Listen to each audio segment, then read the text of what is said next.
Hello everyone, good morning, welcome back to my channel. কেমন আছো তোমরা সবাই? আশা করছি ভালো আছো, আমরাও কিন্তু ভালো আছি।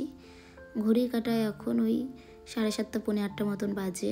তো ব্লগটা এখন থেকেই স্টার্ট করছি। কালকে সারা রাত কিন্তু ঘুমাইনি, মা বাড়িতে যেহেতু কার্তিক পুজো ছিল আর যেহেতু মানসিক ছিল, সে কারণে না সারা রাত ধরে পুজো হয়েছে।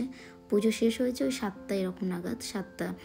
তারপরে আমি বাড়ি এসেছি, সেই কারণে ভাবলাম এখন আর কোনো ঘুম নেই, এখন একটু ঘরের কাজকর্মগুলো করে ফেলি। এখানে দেখো ছাতুর প্যাকেটটা আনা হয়েছে কিন্তু ঢালা হয়নি, সেটা এখন ঢেলে নিচ্ছি।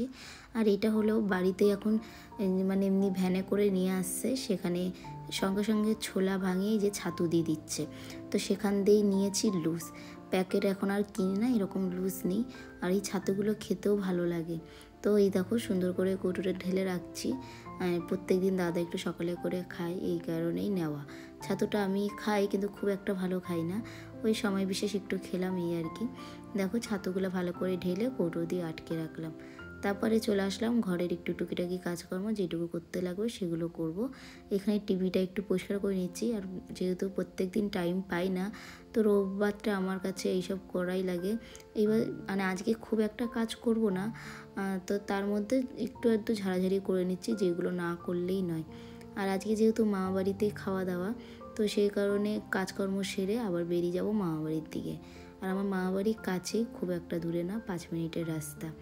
আর মা তো বেরিয়েই গেছে মামা বাড়িতে। আমি যখন ঘরে ঢুকলাম তার পরেই মা চলে গেছে, কেন ওই বাড়িতে অনেক কাজকর্ম আছে, সেই কারণে। তারপরে যেহেতু পুজো হয়েছে, সেই প্রসাদ দিতে হবে সবাইকে, সেই কারণে মা বললো আমি চলে যাই, তুই পরে আসিস। আর আমি তো পরেই যাব, কারণ আমি তো সবাই মামা বাড়ি দিয়ে আসলাম। আর এইদিকে দেখো সুইচ বোর্ডগুলোতে না এত ধুলো পড়ছে কি বলবো, তো একটু ঝেড়ে নিচ্ছি হালকাভাবে, খুব একটা আজকে ঘর বাড়ি পরিষ্কার করবো না। আর এখানে দেখো ধূপকাঠি নিয়ে আসা হয়েছিল, সেগুলোও ঢেলে রাখলাম। আর এরকম একটা কৌটোর মধ্যে থাকলে গন্ধটাও বেশ সুন্দর থাকে আর দেখতেও ভালো লাগে। আর ধূপকাঠির প্যাকেটের মধ্যে থাকলে না গন্ধটা কিন্তু সেভাবে থাকে না, উড়ে যায়। সাথে একটা ডেসলাইও কিন্তু ফ্রি দিয়েছিল। এবার এগুলোকে গুছিয়ে রেখে চলে আসলাম এই যে এগুলো পরিষ্কার করতে। একটু মুছে নিচ্ছি, কেমন একটু নোংরা নোংরা পড়েছিল, তো যেগুলো চোখের সামনে একটু বেশি ধুলোভাবে লাগছে সেগুলো একটুখানি পরিষ্কার করে নিচ্ছি। তারপরে ঘরটা মুছবো। এদিকে দেখো ঘর কিন্তু আমার ঝাড় দেওয়া হয়ে গেছে, তারপরে ঘরটা মোছা শুরু করে দিলাম। আজকে কিন্তু কি বলতো, রোদ্দুরটাও বেশ সুন্দর হয়েছে। আজকে নাই, কদিন ধরে রোদ্দুরটা আসছে। আর আমার দাদার ঘরে ব্যালকনির দরজাটা যদি খোলা থাকে না, পুরো একদম ঘরটা একদম রোদ্দুর।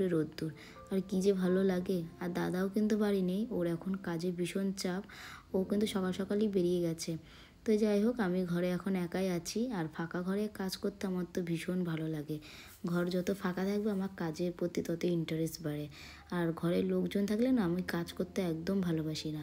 ফাঁকা ঘর পেয়ে দেখো সারা রাত কিন্তু ঘুমাইনি, কিন্তু কাজের এনার্জিটা দেখতে পাচ্ছ কীভাবে কাজ করছি। আমার বেশ ঘরের কাজকর্ম সেরে মনে হয় আমি তো আবার শান্তি পাই। তো এর জন্য দেখো আজকে কিন্তু পুরো ঘর বাড়ি মুছবো। অন্যদিন যেহেতু টাইম পাই না, নিচের ঘর তো মোছাই হয় না, আর ওপরেরটাও মানে কোনো মতে মুছে কিন্তু বেরিয়ে যায়। তো আজকে ভাবলাম যখন রান্না বান্নাও নেই, তারপর তো রবিবার, তাহলে পুরো ঘরটা ভালো করে একটু মুছি। আগে কিন্তু আমি হাত দিয়েই মুছতাম, এখন লাঠিটা ইউজ করি। কি বলো তো, খাটের নিচগুলো, তারপরে শোকেসের নিচ, আলমারির নিচে না হাতের থেকে না লাঠিটা ভালো যায়, তো মুছতেও একটু সুবিধা হয়, কষ্টটাও কম হয়।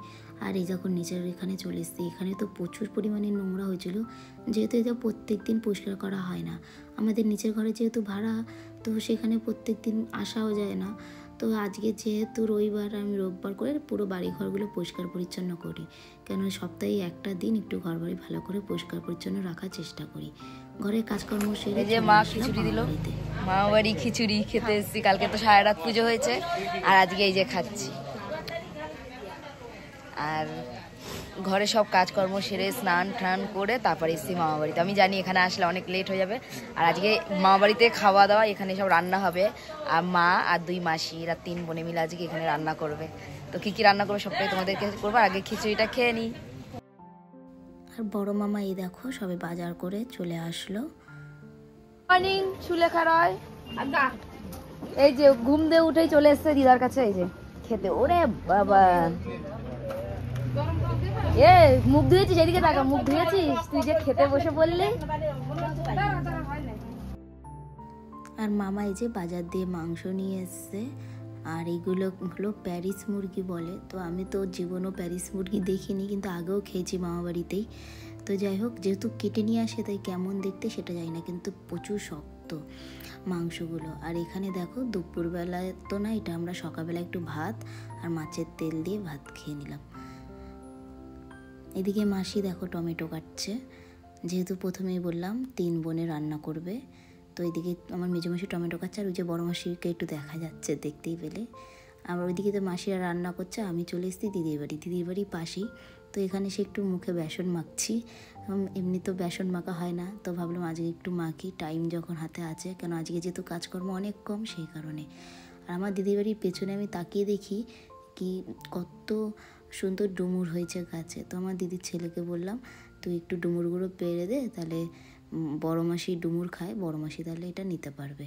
আর দেখতেই পাচ্ছ আমার দিদির ছেলের হাতেও আমি একটু বেসন মাখিয়ে দিয়েছিলাম। তারপর মা বাড়ির দিকে আসলাম, দেখলাম মাংস রান্না হয়ে গেছে।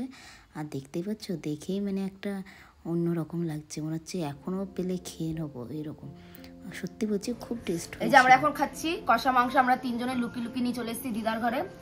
কেউ কিন্তু সেরকম জানে না, পরে আবার মামা এসে দিয়ে গেল। আর সত্যি বলছি অসাধারণ খেতে, প্যারিস মুরগি বলে এগুলো, কি বলো খাসির মাংসের মতন। তো চলো এখন খেয়ে নি, পরে আবার কথা হচ্ছে। এখন 4:30 মতন বাজে, এই যে আমরা খেতে বসলাম লাস্ট ব্যাচ। আর এইরকম বাইরে বসে খাওয়ার মজাটাই আলাদা।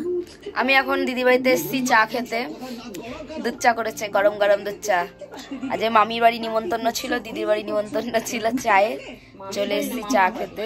কি কেমন করেছে চাটা একটু ফোটাতে তো তোর মা তার দিনই ফোটাতে পারিনি। এখন তো নাচতে না জানলে উঠোন বেকাই হয়। এই যে চা দেবো আর উল্টে পড়বে। মিষ্টিটা বেশি হয়েছে এই আর কি। মিষ্টি বেশি হয়েছে? হ্যাঁ, এই যে মহারানী ওই বসে ফোন ঘাটে। তো এখন দিদি বাড়ি চলে এসেছি চা খেতে। তো চলো বন্ধুরা, আজকের মতন ভিডিওটি এখানে এন্ড করছি।